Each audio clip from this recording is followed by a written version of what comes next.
Ooh, back at it with another incredible Insta Pot recipe. This time I'm making another version of a pulled meat, of a shredded meat, but it's not gonna be beef. This time we're doing pulled pork. And after recounting all the times I've eaten pulled pork, I've never actually made it from top to bottom. And what better way to make pulled pork than using the Insta Pot? What double better way to make pulled pork than slapping it between 2 slices of sourdough bread with some pepper jack cheese to make a pulled pork patty melt. Plus it's fun to say, pulled pork patty melt.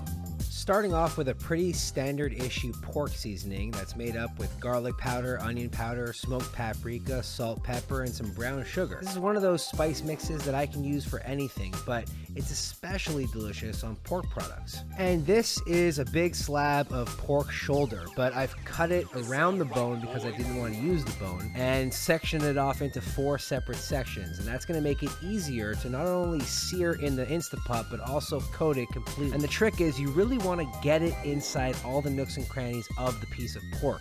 So don't be afraid to act liberally with the seasoning. Another thing to note when searing off the pork is that there's sugar on top of this via the seasoning. Now that is going to burn, but it's all good because we're putting it in liquid and essentially Instapotting it, or should I say pressure cooking it.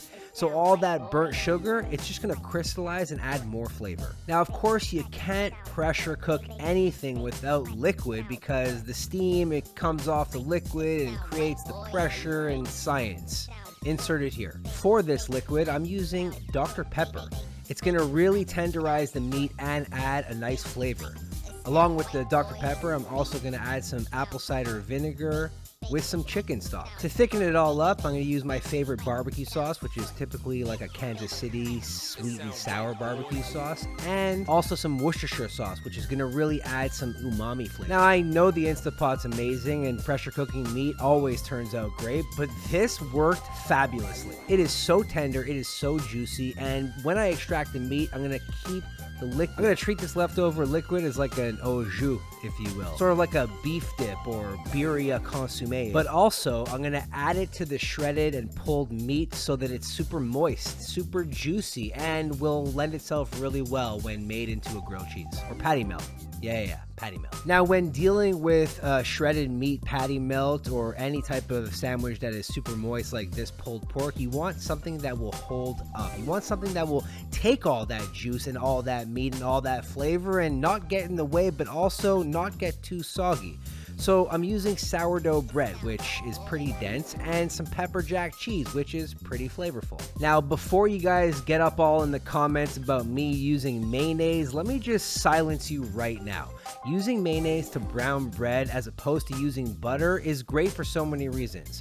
Number one, it's not cold. You know, cold butter going on bread will basically rip it to shreds. Number two, it's got flavor. You know, there's a little bit of depth to it. There's a little bit of umami to it, especially when you're using something like this QP mayonnaise, which is like a Japanese style, a little more tangy than the Miracle Whip or Hellmann's version you'd find in the grocery store. And if you're not putting 2 layers of cheese, are you really making a patty melt? Cheese, meat, more cheese, and there you go. Oh, baby. I know there's only 2 ingredients inside this sandwich. You might be saying to yourself, I need something pickled, I need something spicy, I need something crunchy, but you don't. Because I chose pepper jack cheese, and if you've had pepper jack cheese before, you know that there's a lot of depth to it.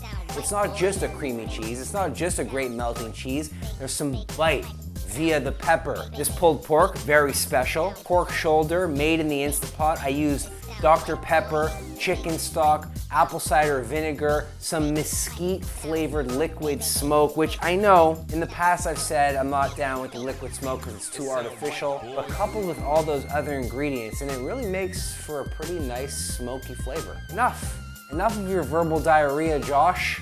Let's bite into this and see what's good.